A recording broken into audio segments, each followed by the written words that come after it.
Hello everyone, स्वागत है आप सभी का एक बार फिर से सेरेब्रम नर्सिंग एकेडमी के इस ऑनलाइन प्लेटफॉर्म के ऊपर।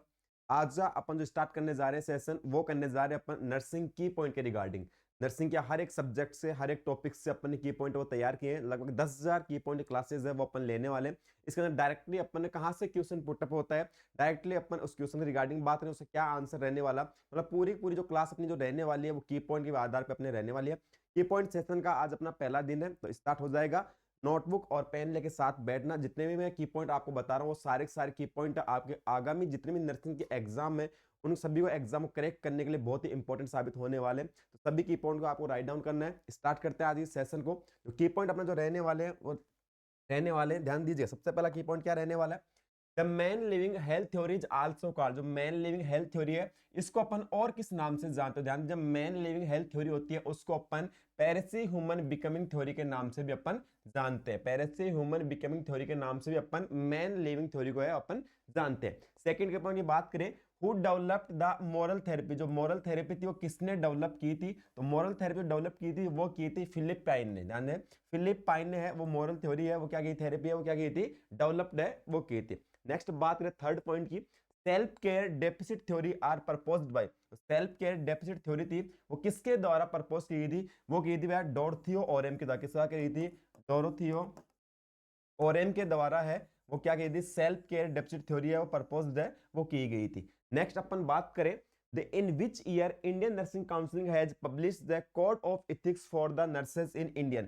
बात करें इंडियन नर्सिंग काउंसिलिंग ने, जो आईएनसी ने जो पब्लिश किया था, क्या कोड ऑफ इथिक्स वो कौन से ईयर के अंदर की थी, तो कोड ऑफ इथिक्स है वो जो पब्लिश किए थे वो कब किए गए थे, ध्यान देना 2006 के अंदर। क्लियर, 2006 के अंदर है वो किए गए थे। आपको कोड ऑफ इथिक्स है वो पब्लिश है वो किया गया था इंडियन नर्सिंग काउंसिलिंग के द्वारा। नेक्स्ट बात करें, द इंटरनेशनल काउंसिल, ध्यान दीजिएगा, the international council of nurses, the international council of nurses was established by, किसके द्वारा एस्टेब्लिश है वो की गई थी, क्या, ICN, international council of nurses, वो की गई थी बेडफोर्ड फेनविक के द्वारा। किसके द्वारा पब्लिश किया जाए, एस्टेब्लिश किया गया था बेडफोर्ड फेनविक के द्वारा है वो आपका आईसीएन है वो एस्टेब्लिश्ड है वो किया गया था। नेक्स्ट बात करें, the international council of nurses headquarter is located, ध्यान दीजिएगा, इंटरनेशनल काउंसिल ऑफ नर्सेज जो आईसीएन है वो कहां लोकेटेड है, उसका जो हेडक्वार्टर वो कहां पर है, तो हेडक्वार्टर उसका है वो है जेनेवा के अंदर। कहां पर, स्विट्जरलैंड के अंदर जेनेवा है, वहां पे आपका आईसीएन का हेडक्वार्टर है वो प्रेजेंट है। नेक्स्ट बात करें, who has developed the theory of emotional development. जो इमोशनल थ्योरी जो डेवलपमेंट की थी वो किसके द्वारा की गई थी, इरिक एच इरिक्सन के द्वारा की थी। किसके द्वारा डेवलप की गई थी, इरिक एच इरिक्सन के द्वारा आपकी है वो इमोशनल डेवलपमेंट थ्योरी है वो डेवलप है वो की गई थी। नेक्स्ट बात करें, in working with the patient when is the best time to prepare the patient for the termination phase। जब भी अपन पेशेंट के साथ अपन काम कर रहे हैं तो उसका अगर बात करें कि पेशेंट को है वो कौन सी फेज के अंदर है, वो टर्मिनेशन फेज है, वर्किंग टर्मिनेशन फेज है, वो कब करते हैं, तो वर्किंग फेज के अंदर उसका क्या करता है, पेशेंट को प्रिपेयर करते हैं किसके लिए, टर्मिनेशन फेज के लिए। बोल सकते हैं जब डिस्चार्ज में प्रोसेस करता है कौन सी फेज के अंदर करना होता है, वर्किंग फेज के अंदर है वो क्या करता है, अपन टर्मिनेशन फेज को प्रिपेयर करते हैं, पेशेंट को प्रिपेयर करते हैं किसके लिए, टर्मिनेशन फेज के लिए। वो कौन सी फेज में करते हैं, अपन वर्किंग फेज के अंदर है वो करते हैं। नेक्स्ट बात करते हैं, how much salt must be added to 1 litre of water to make a solution of normal saline. Question आपसे ये पूछा गया है कि नॉर्मल स्लाइन का सॉल्यूशन है वो बनाने के लिए तो 1 लीटर वाटर है उसके अंदर कितना साल्ट है वो अपन ऐड है वो करते हैं, कितना करते हैं, 9 ग्राम। कितना करते हैं, 9 ग्राम साल्ट अपन ऐड करते हैं। क्लियर है। नेक्स्ट बात करें, वाइल रिकॉर्डिंग इनटेक आउटपुट, जब अपन इनटेक आउटपुट रिकॉर्डिंग कर रहे हैं, nurse has to assess, nurse has to consider insensible water loss from the human body and the normal is. जब बात करते हैं अगर इनटेक आउटपुट अपन रिकॉर्ड कर रहे हैं तो नॉर्मली एक पर्सन के अंदर जो इनसेंसिबल वाटर जो लॉस होता है वो नॉर्मली कितना होता है, लगभग कितना होता है, वो 800 ml है वो इनसेंसिबल वाटर वो लॉस है वो होता है। नेक्स्ट बात करें, the hormone that help in maintain fluid balance in the body, body के अंदर जो फ्लूइड का जो बैलेंस मेंटेन करता है वो कौन सा हार्मोन है वो करता है आपका एंटी डायूरेटिक हार्मोन। कौन सा करता है, ADH, anti diuretic hormone.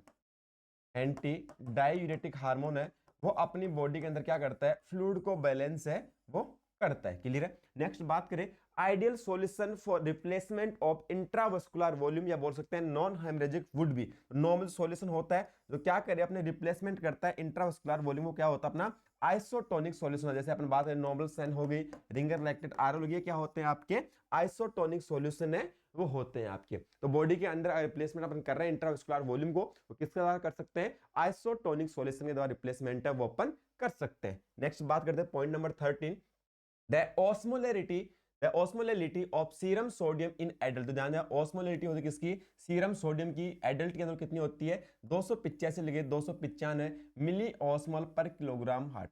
Clear है, जो ऑस्मोलैरिटी होती है सीरम सोडियम कितनी होती है, 285 से 295 मिली ऑस्मोल है वो होती है। नेक्स्ट बात करते हैं, the major role in maintaining fluid balance in the body is perform. जो अपनी बॉडी के अंदर जो मेजर रोल कौन से ऑर्गन का होता है, किसके अंदर आपका फ्लूइड को मेंटेन करने, किसका होता है, किडनी का होता है। किसका होता है, किडनी का होता है। नेक्स्ट की पॉइंट के बारे में बात करें अपन, the main intravascular cation, intracellular cation. तो इंट्रासेलुलर केटाइन कौन सा होता है सबसे मेन, तो वो होता है भैया आपका पोटेशियम। ध्यान दीजिए इंट्रासेलुलर केटाइन पूछा है, क्लियर, सेल के अंदर की तरफ मेन जो केटाइन होता है कौन सा होता है, तो वो होता है आपका पोटेशियम।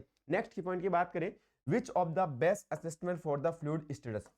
अगर अपन बात करें एक इंडिविजुअल के अंदर अगर फ्लूइड का स्टेटस अपन देख रहे हैं, तो उसका सबसे बेस्ट असेसमेंट है वो क्या होता है, वो होता है पर्सन का डेली वेट है वो चेक करना। ये क्या होता है, सबसे बेस्ट असेसमेंट होता है इंडिविजुअल के अंदर फ्लूइड का स्टेटस चेक करने के लिए। नेक्स्ट बात करते हैं नॉर्मल पीएच रेंज। सभी को पता होगा कि नॉर्मल पीएच कितना होता है, 7.35 से 7.4 क्या होता है, नॉर्मल पीएच की क्या होती है, रेंज होती है। नेक्स्ट बात करें, which drug should be used for rinsing the syringe before taking blood sample for ABG। अगर बात करें ABG आर्टियल ब्लड गैस, अगर अपन ABG का सैंपल अपन ले रहे हैं तो सिरिंज के अंदर है वो कौन सी ड्रग है वो रहनी चाहिए, वो कौन सी होती है आपकी हिपेरिन। कौन सी होती है, हिपेरिन होती है। ये एक टाइप क्या होता है, एंटीकोगुलेंट होता है। क्या होता है, एंटीकोगुलेंट होता है। ये ब्लड को क्लॉट है वो नहीं होने देता। जब भी अपन ABG का सैंपल ले रहे हैं तो उसके अंदर, उस सिरिंज के अंदर क्या होना जरूरी है, हेपेरिन का होना जरूरी है। हेपेरिन से अपन क्या क्या होता है, रिंसिंग है वो अपन करते हैं। किसको, हेपेरिन क्या होता है कि आपका एंटी कोगुलेंट होता है। चलते हैं नेक्स्ट की पॉइंट की तरफ। तो ध्यान दीजिए भैया नेक्स्ट की पॉइंट क्या रहने वाला अपना, Allen test should be perform before taking ABG sample. बात ये पूछी गई थी कि एलन टेस्ट अपन कब करते हैं, before taking the ABG sample. जब भी अपन एबीजी सैंपल अपन ले रहे हैं उससे पहले कौन सा टेस्ट करते हैं अपन, एलन टेस्ट वो किया जाता है। एलन टेस्ट मेनली करते किसके लिए, ध्यान दीजिएगा, टू चेक द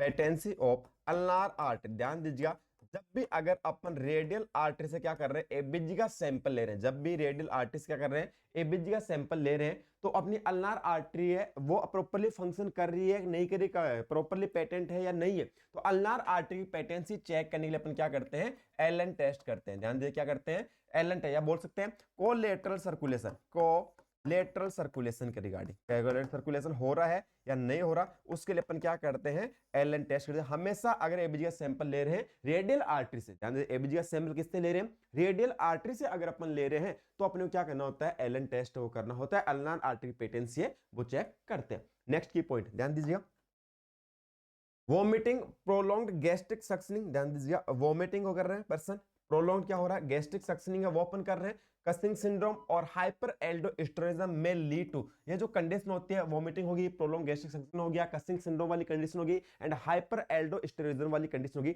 इनके अंदर पेशेंट के अंदर क्या देखने को मिलता है, मेटाबॉलिक एल्कलोसिस है वो पर्सन की बॉडी के अंदर देखने को मिलता है। एसिड बेस इंबैलेंस वो देखने को मिलता है। अगर पेशेंट कंटिन्यूली अगर वोमिटिंग देखने को मिल रही है तो उसके अंदर मेटाबॉलिक एल्कलोसिस, और अगर पर्सन के अंदर कंटिन्यूसली डायरिया वाली कंडीशन अगर देखने को मिल रही है, उस कंडीशन में पेशेंट के अंदर क्या देखने को मिलता है, मेटाबॉलिक एसिडोसिस वाली कंडीशन है वो देखने को मिलती है। तो ध्यान दीजिएगा डायरिया के अंदर मेटाबॉलिक एसिडोसिस होगा, और वोमिटिंग के अंदर पर्सन के अंदर क्या होगा, कौन सा एसिड बेस इंबैलेंस देखने को मिलता है, मेटाबॉलिक एल्कलोसिस वाली कंडीशन है वो देखने को मिलती है। नेक्स्ट बात करते हैं, which is preferred goes cannula for blood transfusion. Blood transfusion लिए कौन सा कैनुला है वो अपन प्रीफर करते हैं, तो सभी को पता है 18 गेज जो ग्रीन कलर का कैनुला होता है, 18 गेज जो ग्रीन कलर कोटिंग का जो कैनुला होता है वो अपन मोस्टली क्या करते हैं, यूज करते हैं किस दौरान, ब्लड ट्रांसफ्यूजन दौरान। क्लियर, कि उसका डायमीटर क्या होता है, ज्यादा होता है। तो 18 गेज जैसा कलर कैसा ग्रीन कलर का होता है, तो ब्लड ट्रांसफ्यूजन के लिए क्या किया जाता है, प्रीफर्ड है वो किया जाता है। और कम डायमीटर अगर बात करें, अगर लेंगे जैसे ब्लू वाला ले लिया अपन ने,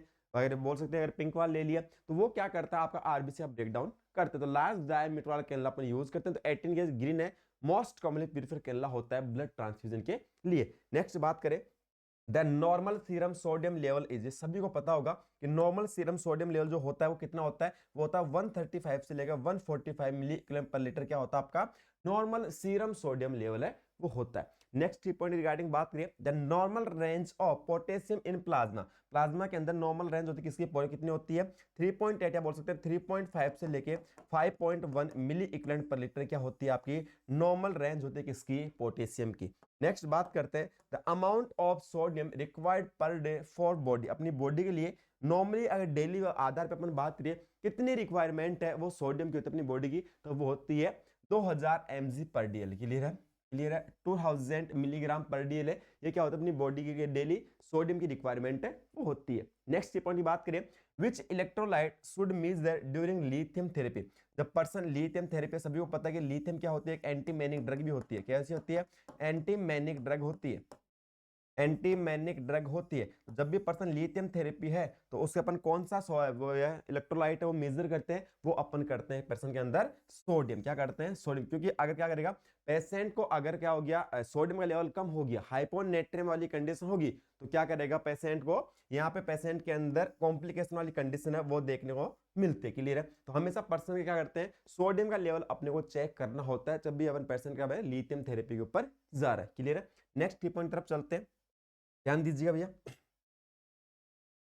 विच of the following is the range of pH scale, अगर आपसे पीएच स्केल की रेंज पूछे, क्लियर, वैसे नॉर्मली अगर पूछे कि ब्लड का पीएच कितना 7.35 7.45, लेकिन अगर आपसे ये पूछ लिए कि जो स्केल होता है क्लियर है उसकी रेंज कितनी होती है, तो वो होती है 0 to 14, पीएच स्केल की रेंज कितनी होती है 0 to 14। The normal pulse oximeter reading is वो कितनी होती है नॉर्मली 95 to 99%, बोल सकते हैं 95 to 100% क्या होती है नॉर्मली आपके पल्स ऑक्सीमीटर क्या होती है रेंज होती है। नेक्स्ट बात करें hyperbaric oxygen therapy is used to treat which of the patient, कौन से पेशेंट को यूज करने के लिए हाइपरबेरिक ऑक्सीजन थेरेपी यूज की जाती है। तो मैंने अपन बात करें जैसे कार्बन मोनोऑक्साइड पॉइजनिंग वाला अगर पेशेंट है तो उसके अंदर क्या करते हैं हाइपरबेरिक ऑक्सीजन थेरेपी वो अपन पर्सन को देते हैं, नॉर्मल से ज्यादा क्या करते हैं पर्सन को ऑक्सीजन अपने ऑक्सीजन प्रोवाइड करवानी होती है। वैसे अपन बात करें अगर ब्रेन वाला पेशेंट हो तो ब्रेन वाले पेशेंट को भी क्या कर सकते हैं अपन हाइपरबेरिक ऑक्सीजन थेरेपी प्रोवाइड करवा सकते हैं। तो कार्बन मोनोऑक्साइड वाले पेशेंट को अपन क्या करते हैं हाइपरबेरिक ऑक्सीजन थेरेपी है वो अपन यूज है वहां पे करते हैं। नेक्स्ट बात करते हैं which is the most common and invasive way to measure the patient oxygenation, और सिंपल सी बात है अगर पेशेंट अपन क्या करें इन्वेजिव वे के अंदर अपन देखें तो ऑक्सीजनेशन चेक करने का जो मेथड होता है वो कौन सा अपन यूज है वो करते हैं, सिंपल सी बात है पल्स ऑक्सीमीटर के द्वारा पर्सन का अपन सेचुरेशन है वो चेक अपन करते हैं। ऑक्सीजन सेचुरेशन अगर अपन चेक करें किसके द्वारा करते हैं पल्स ऑक्सीमीटर के द्वारा, it is a non invasive procedure है ये आपका होता है। नेक्स्ट बात करें colour coding for nitrous oxide cylinder, जो नाइट्रस ऑक्साइड सिलेंडर गैस होती है उसका सिलेंडर होता है उसका कैसा कलर होता है, ध्यान दीजिएगा ब्लू कलर का, एग्जाम के पॉइंट ऑफ से बहुत इंपॉर्टेंट है, पूछ जाते हैं ऐसे बेसिक बेसिक क्वेश्चन आपके एग्जाम के अंदर। तो नाइट्रस ऑक्साइड जो सिलेंडर गैस का जो सिलेंडर होता है उसका कलर कैसा होता है उसका होता है ब्लू। नेक्स्ट बात करें the oxygen cylinder colour code in India is, तो ऑक्सीजन सिलेंडर होता है ध्यान दीजिए ऑक्सीजन का होता है नाइट्रस ऑक्साइड कैसा हो गया आपका ब्लू हो गया। अगर बात करें सर ऑक्सीजन सिलेंडर का कलर होता है वो कैसा होता है, ध्यान दीजिएगा उसकी सिलेंडर जो बॉडी होती है वो तो ब्लैक कलर की होती है और जो उसका टॉप होता है बोलते हैं सोल्जर होता है वो किस कलर का होता है व्हाइट कलर का होता है। ध्यान दीजिएगा ये बात की जा रही है ऑक्सीजन सिलेंडर कलर कोडिंग की। क्लियर है, तो ऑक्सीजन सिलेंडर कलर कोडिंग अगर उसकी बात करें लोअर बॉडी पार्ट्स वो कैसा होता है ब्लैक कलर का होता है और सोल्जर जो होता है उसका टॉप जो होता है वो कैसा होता है व्हाइट कलर का होता है। ये बात की जा रही है आपके ऑक्सीजन सिलेंडर के रिगार्डिंग। नेक्स्ट बात करते हैं the nurse must know the nurse must know that the most accurate oxygen delivery system available, तो मोस्ट कॉमन होता है या बोल सकते हैं मोस्ट एक्यूरेट जो ऑक्सीजन डिलीवरी करने का सिस्टम होता है किसके द्वारा किया जाता है, कौन से मास्क के द्वारा, वो होता है आपका वेंचुरी मास्क के द्वारा। ध्यान दीजिएगा मोस्ट एक्यूरेट बोल सकते हैं 100% जारी है वो किससे जाती है आपके वेंचुरी मास्क की। वेंचुरी मास्क के भी आपके अलग अलग होती है उसके आधार पर हम डिवाइड करते हैं कलर कोडिंग के आधार पर डिवाइड करते हैं कि कौन सा मास्क होता है वो कितने लीटर पर मिनट के द्वारा ऑक्सीजन पर्सन को प्रोवाइड करवा सकता है। तो उसके बाद बात करें अगर अलग अलग वेंचुरी मास्क की तो जो ब्लू कलर का जो कलर कोडिंग होता है ध्यान जब ब्लू कलर वाला होता है उसकी जो रेंज होती है 2 लीटर पर मिनट होती है। क्लियर है, नेक्स्ट बात करें व्हाइट कलर वाले की उसकी रेंज होती है 4 लीटर पर मिनट, 4 लीटर पर मिनट। नेक्स्ट बात करें ऑरेंज कलर का, ऑरेंज कलर का अगर वेंचुरी है तो उसके होते हैं 6 लीटर पर मिनट, 6 लीटर पर मिनट। बात करें येलो कलर का, उसकी रेंज होती है 8 लीटर पर मिनट। नेक्स्ट बात करें रेड कलर का, ये सारी वेंचुरी मास की अपन बात करें 10 लीटर पर मिनट। और सबसे ज्यादा प्रोवाइड होते हो किसके द्वारा, ग्रीन कलर के द्वारा, वो कितना होता है 15 लीटर पर मिनट। ध्यान दीजिए 15 लीटर पर मिनट, 15 लीटर पर मिनट। तो ये सारे आपके वेंचुरी मास है उसके कलर कोडिंग के आधार पे है। क्लियर है। तो ब्लू कलर वाले से 2 लीटर पर मिनट, नेक्स्ट बात करें व्हाइट कलर से 4 लीटर पर मिनट, ऑरेंज से 6 लीटर पर मिनट, नेक्स्ट बात करें येलो से 8 लीटर पर मिनट और रेड से 10 लीटर पर मिनट एंड ग्रीन से बात करें तो 15 लीटर पर मिनट। तो मोस्ट एक्यूरेट जो ऑक्सीजन डिलीवरी सिस्टम होता है वो आपका कौन सा होता है, आपका वेंचुरी मास्क। नेक्स्ट अपन बात करें the best method of oxygen administer to a 2 month old baby. अगर 2 मंथ का बच्चा है, बेबी है, उसका जो बेस्ट मेथड होगा वो कौन सा होता है, आपका ऑक्सीहुड। कौन सा होता है, ऑक्सीहुड। नेक्स्ट बात करें the best method of oxygen administer to a burn patient. अगर ब्रन वाले पेशेंट को अपन ऑक्सीजन एडमिनिस्टर करें तो सबसे बेस्ट मेथड कौन सा होता है, वो होता है ऑक्सीजन टेंट। कौन सा होता है, ऑक्सीजन टेंट। नेक्स्ट बात करते हैं the oxygen consumption increases for H 100 Celsius rise in temperature.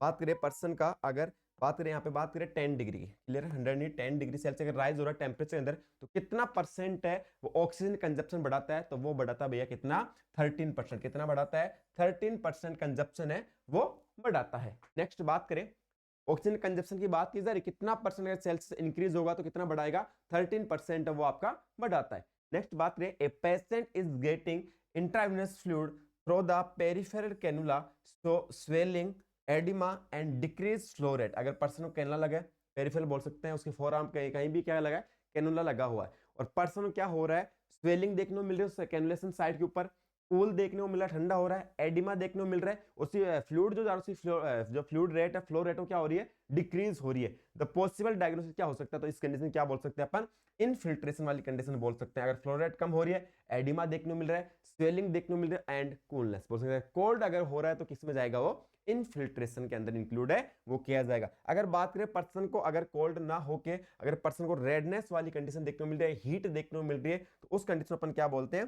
Phlebitis से वो बोला जाता है।